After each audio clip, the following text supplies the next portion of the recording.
Hello everyone, आइए आज हम बात करते हैं कुशिंग सिंड्रोम की। तो देखिए, कुशिंग सिंड्रोम में हम इसके इटियोलॉजी की बात करेंगे, फाइंडिंग की बात करेंगे और डायग्नोसिस की बात करेंगे। ठीक है, तो देखिए कुशिंग सिंड्रोम बहुत ही इंपॉर्टेंट है और हर एक मैकेनिज्म को हम बहुत अच्छे से एक्सप्लेन कर देंगे। इसके बाद आपको ये चीज रटने की जरूरत नहीं पड़ेगी। ठीक है, आपको हर चीज अपने आप याद हो जाएगी।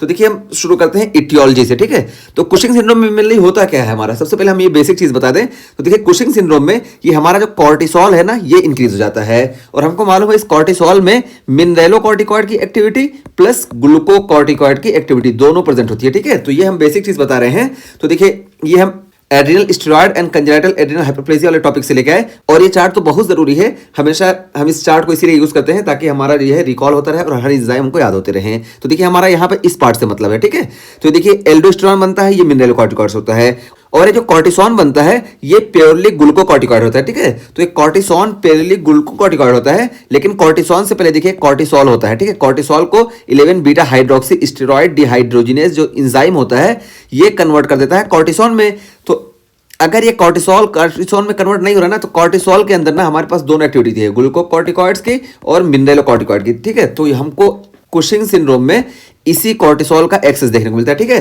तो ये कभी कभी ना 11 बीटा हाइड्रोक्सी स्टेरॉइड डिहाइड्रोजिनेज की डिफिशिएंसी की वजह से भी देखने को मिलता है, लेकिन मोस्टली क्यों देखने को मिलता है हम बताते हैं। ठीक है, तो देखिए कॉर्टिसोल ज्यादा होगा तो हमको ग्लूकोकॉर्टिकॉइड और मिनरेलोकॉर्टिकॉइड दोनों की एक्टिविटी ज्यादा देखने को मिलेगी और दोनों के सिम्टम देखने को मिलेंगे। तो इस चीज को हमको याद रखना है, ये नहीं कि सिर्फ ग्लूकोकॉर्टिकॉइड के सिम्टम देखने को मिलेंगे, ग्लूकोकॉर्टिकॉइड प्लस मिनरेलोकॉर्टिकॉइड दोनों के सिम्टम देखने को मिलेंगे और यही हम मैकेनिज्म में बताने वाले हैं। तो देखिए इसमें बताया गया कि इटियोलॉजी में क्या होगा कि increase cortisol due to variety of cause. तो यहाँ पे देखिए यही कॉर्टिसोल जो है ये इंक्रीज हो जाएगा और बहुत सारे इसके कॉजेज हैं। तो हम यहाँ पे बात करते हैं सारे कॉजेज की। ठीक है, तो हम पहले शुरू में डिवाइड करें तो देखिए इसके दो कॉजेज होंगे, एक होगा एक्सोजिनस और दूसरा होगा एंडोजिनस। ठीक है, एक्सोजिनस में हम बाहर से स्टेरॉइड दे रहे हैं, उस वजह से हमको ये कॉर्टिसोल ज्यादा देखने को मिल रहा है, और दूसरा एंडोजिनस यानी हमारी बॉडी में कोई प्रॉब्लम है उस वजह से ये कॉर्टिसोल ज्यादा देखने को मिल रहा है। ठीक है, तो ये हम बात किए। अब देखिए जो एक्सोजिनस होता है ना यही मोस्ट कॉमन होता है। तो जितने भी कुशिंग सिंड्रोम होते हैं ना उसमें मोस्ट कॉमन हमारा जो होता है ये एक्सोजिनस ग्लूकोकॉर्टिकॉइड या स्टेरॉइड देने की वजह से होता है। ओवरऑल मोस्ट कॉमन यही होता है क्योंकि स्टेरॉइड हम हर जगह यूज करते हैं। ठीक है, तो मोस्ट कॉमन हमारा कुशिंग सिंड्रोम होता है इसी वजह से होता है, लेकिन इसके दूसरे भी कॉज हैं और ये जिसको हम बोलते हैं एंडोजिनस। ठीक है, तो एंडोजिनस में हमारा क्या होता है, तो देखिए एंडोजिनस में 10% और 90%। अच्छा, हम अभी बात करते हैं। ठीक है, अभी हमारा हो गया कि ये वाला जो हम पहले बात करने जा रहे हैं ये हमारा एक्सोजिनस है, मोस्ट कॉमन यही है, और दूसरा ये दोनों जो है ये हमारे एंडोजिनस है। अब एंडोजिनस की हम बात करते हैं, पहले देख लेते हैं हम एक्सोजिनस। तो देखिए एक्सोजिनस ग्लूकोकॉर्टिकॉइड में क्या होगा कि हम बाहर से दे रहे हैं जिसकी वजह से देखिए एसीटीएच कम हो जाएगा। हम बताए ना यहाँ पे देखिए हम इस टॉपिक में भी बताए थे कि ये ग्लूकोकॉर्टिकॉइड जो है ना ये सेंट्रल नर्वस सिस्टम पे ये निगेटिव फीडबैक देता है, और जब यहाँ निगेटिव फीडबैक देता है तो ये एसीटीएच का सिक्रेशन कम हो जाता है। ठीक है, और जब एसीटीएच का सिक्रेशन कम हो जाता है तो ये जो होता है हमारा कोलेस्ट्रॉल डिस्मोलेज ये एंजाइम वर्क नहीं करता है, इस वजह से कोलेस्ट्रॉल प्रेग्नेनोलोन में कन्वर्ट नहीं होता है। ओवरऑल क्या है कि ये पूरी ग्लूकोकॉर्टिकॉइड्स, एंड्रोजन्स और एस्ट्रोजन ये सारे ठीक है सब कम हो जाते हैं। तो ये चीज हमको याद रखना है। ठीक है, तो यहाँ पे हमारा ग्लूकोकॉर्टिकॉइड का ही एक्शन होता है, वहां पे अच्छे से बात करके आए हैं। इससे मिनरेलोकॉर्टिकॉइड और एंड्रोजन ये सारे नेगेटिव फीडबैक नहीं देते हैं, सिर्फ हमारा ग्लूकोकॉर्टिकॉइड्स, इसमें कॉर्टिसोल और कॉर्टिसोन दोनों के अंदर ये कैपेबिलिटी होती है कि ये नेगेटिव फीडबैक दें। तो यही यहाँ पे होता है, जब इस ग्लूकोकॉर्टिकॉइड का एक्सेस हो जाता है तो ये नेगेटिव फीडबैक दे देते हैं सेंट्रल नर्वस सिस्टम पे, जिसकी वजह से एसीटीएच कम हो जाता है। अब जब एसीटीएच कम हो गया तो हमको बाइलेटरल एड्रिनल एट्रोफी देखने को मिलेगी। ठीक है, तो बाइलेटरल एड्रिनल एट्रोफी क्यों देखने को मिली, क्योंकि जब हम एक्सोजिनस ग्लूकोकॉर्टिकॉइड दे रहे हैं तो ये दोनों तरफ की जो हमारी एड्रिनल ग्लैंड है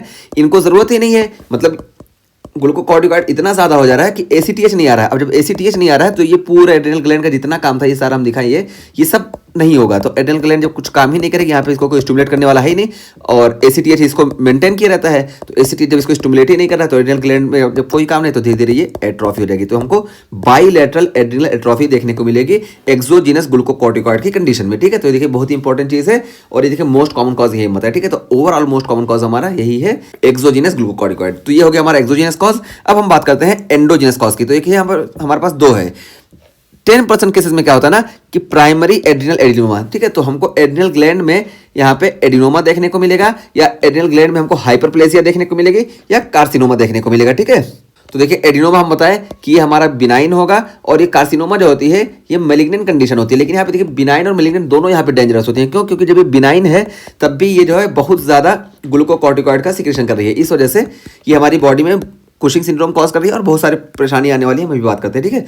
तो देखिए हमको यहाँ पे यही बताया कि 10% केसेस में एड्रिनल एडिनोमा या हाइपरप्लेजिया या एड्रिनल कार्सिनोमा की वजह से देखने को मिलता है, और ये टोडलर्स में ना adrenal carcinoma most common cause है, ये एक्स्ट्रा पॉइंट हम बताएं। तो देखिए अब जब इन सब का होगा तो क्या होगा कि यहाँ पे जब ये सारा चीज़ें होंगी, इसमें से कुछ भी हुआ तो हमारा जो है ग्लूकोकॉर्टिकॉइड्स इंक्रीज हो जाएगा, और ग्लूकोकॉर्टिकॉइड्स इंक्रीज होगा तो ये सीएनएस पे निगेटिव फीडबैक देगा, जिसकी वजह से एसीटीएच कम हो जाएगा, ठीक है। अब देखिए एसीटीएच कम हो गया तो क्या होगा, एट्रोफी ऑफ अनइन्वॉल्व्ड एड्रिनल ग्लैंड। तो देखिए जैसे दो एड्रिनल ग्लैंड हैं, ये दोनों है हमारी दोनों साइड की। मान लो इस साइड हमको एडिनोमा या हाइपरप्लेजिया या कार्सिनोमा देखने को मिल रहा है, तो ये निगेटिव फीडबैक जब सीएनएस पे देगी तो सीएनएस से हमारे एसीटीएच बिल्कुल नहीं सीक्रेट होगा या एसीटीएच कम हो जाएगा। अब एसीटीएच कम हुआ तो इसका क्या, यही तो शुरू कर रही है, इसमें तो हमको नहीं परेशानी देखने को मिल रही है, मतलब इसमें एडिनोमा या हाइपरप्लेजिया पहले से है तो इस पे तो नहीं इफेक्ट आएगा, लेकिन बेचारी ये वाली एड्रिनल ग्लैंड ये परेशान हो जाएगी। क्यों? क्योंकि एसीटीएच कम आ रहा है, इस वजह से इसको कोई स्टिमुलेट करने वाला रहेगा ही नहीं।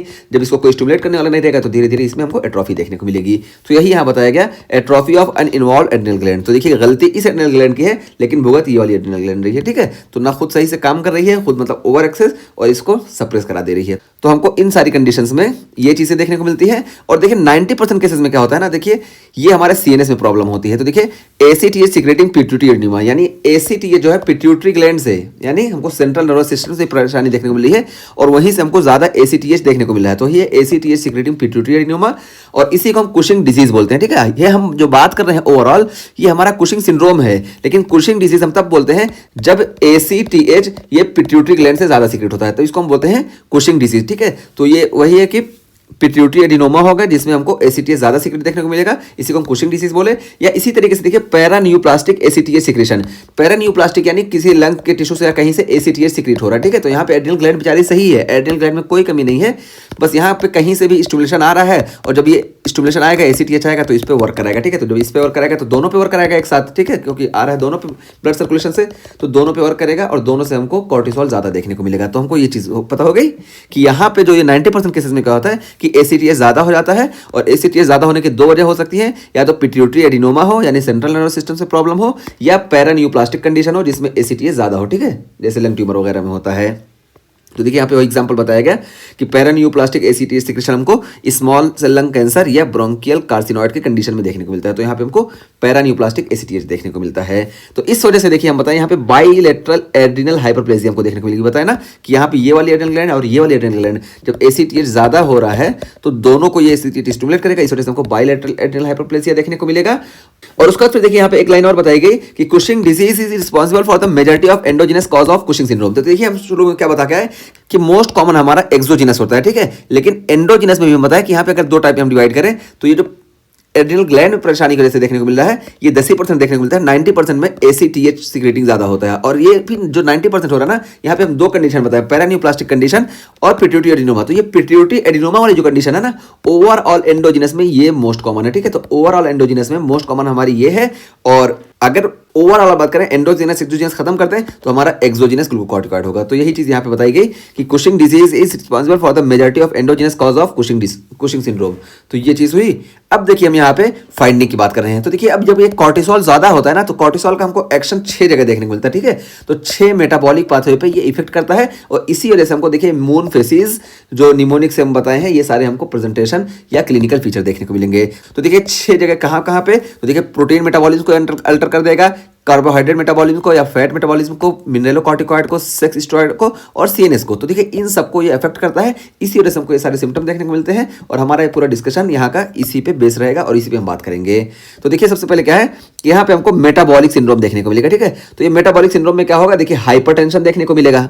और हाइपरटेंशन क्यों देखने को मिलेगा, क्योंकि यहाँ पे देखिए मिनरलोकॉर्टिकॉइड एक्सेस में है, इस वजह से यहाँ पे हमको सोडियम का रिटेंशन देखने को मिलेगा, ठीक है। सोडियम और वाटर का रिटेंशन देखने को मिलेगा, इस वजह से हमको मिनरलोकॉर्टिकॉइड्स एक्सेस होने की वजह से हाइपरटेंशन देखने को मिलेगा, और हाइपोकैलेमिया भी देखने को मिलेगा, ठीक है, क्योंकि पोटेशियम का लॉस हो जाएगा, और मेटाबॉलिक एल्कलोसिस देखने को मिलेगी।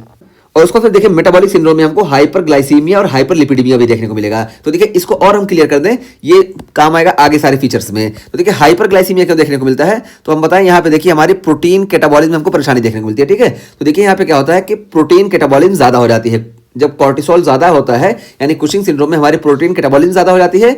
और ये प्रोटीन कैटाबॉलिज्म में देखिए अमाइनो एसिड अपटेक जो होता है ना, ये एक्स्ट्रा हिपैटिक टिश्यू से कम हो जाता है। जब एक्स्ट्रा हिपैटिक टिश्यू से अमाइनो एसिड का इंटेक कम हो जाएगा, तो यानी मसल्स इसका इंटेक नहीं कर रही है, अमाइनो एसिड का मसल इंटेक नहीं कर रही है, इस वजह से ना हमको क्या होगा, प्रोटीन सिंथेसिस कम देखने को मिलेगी, क्योंकि मसल्स में हमारे अमाइनो एसिड नहीं जा रहा है, और जब मसल्स में हमारे अमाइनो एसिड नहीं जाएगा तो प्रोटीन सिंथेसिस ये अपने आप कम हो जाएगी, इस वजह से हमको प्रॉक्सिमल मसल वीकनेस देखने को मिलेगा। ठीक है, तो ये देखिए प्रोटीन कैटाबॉलिज्म में हमको परेशानी की वजह से ये चीज देखने को मिली। ठीक है, तो ये हुआ प्रोटीन हमारा मसल्स में क्या करेगा, प्रोटीन कैटाबॉलिज्म बढ़ गया, लेकिन ये जो अमाइनो एसिड हुआ ना, अमाइनो एसिड ये जो प्रोटीन कैटाबॉलिज्म की वजह से ब्रेक डाउन हुआ था, अब ये अमाइनो एसिड ये लीवर टिश्यू इसको अपटेक कर लेंगे। अब जब लीवर टिश्यू अपटेक करेंगे ना, यहाँ पे मेनली एलानिन का अपटेक करते हैं, तो ये जब लीवर टिश्यू इसको अपटेक करेंगे तो यहाँ पे ये लीवर टिश्यू इस अमाइनो एसिड को इस्तेमाल करेंगे ग्लूकोनियोजेनेसिस में। अब जब इसको ग्लूकोनियोजेनेसिस में इस्तेमाल करेंगे तो इस वजह से हमको यहाँ पे हाइपरग्लाइसीमिया देखने को मिलेगा। ठीक है, तो हाइपरग्लाइसीमिया का एक मैकेनिज्म समझ में आया, और दूसरा मैकेनिज्म हम बताते हैं। तो देखिए इसी टाइम पे देखिए हमको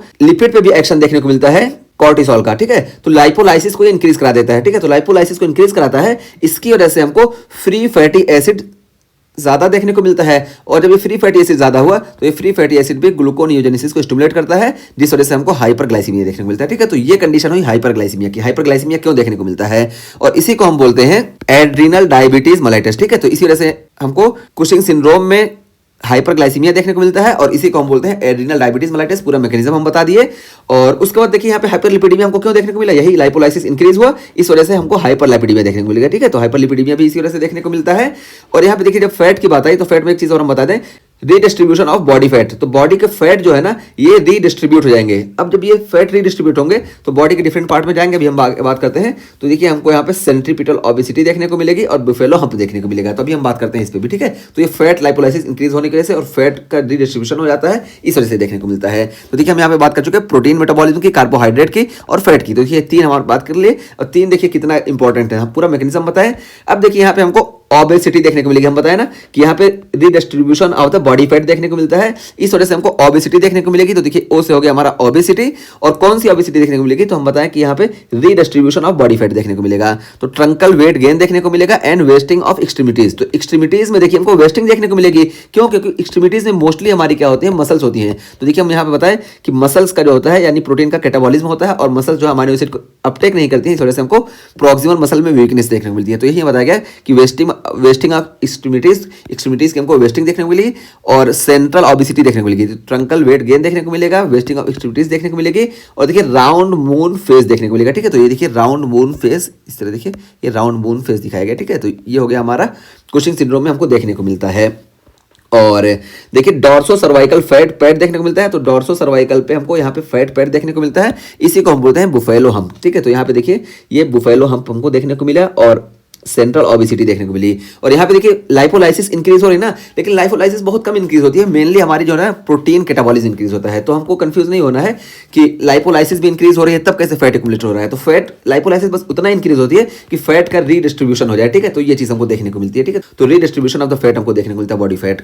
तो ये हमारा हो गया यहाँ तक एम और ओ। ठीक है, ओबेसिटी तक हम क्लियर कर दिए। अब देखिए हमको ऑस्टियोपोरोसिस देखने को मिलता है। ऑस्टियोपोरोसिस क्यों देखने को मिलता है, क्योंकि यहाँ पे प्रोटीन का कैटाबॉलिज्म हो रहा है, इस वजह से ना हमको यहाँ पे बोन प्रोटीन लॉस होते दिखेगा, और जब बोन प्रोटीन लॉस होगा तो हमको ऑस्टियोपोरोसिस देखने को मिलेगा। तो दूसरा ओ हो गया।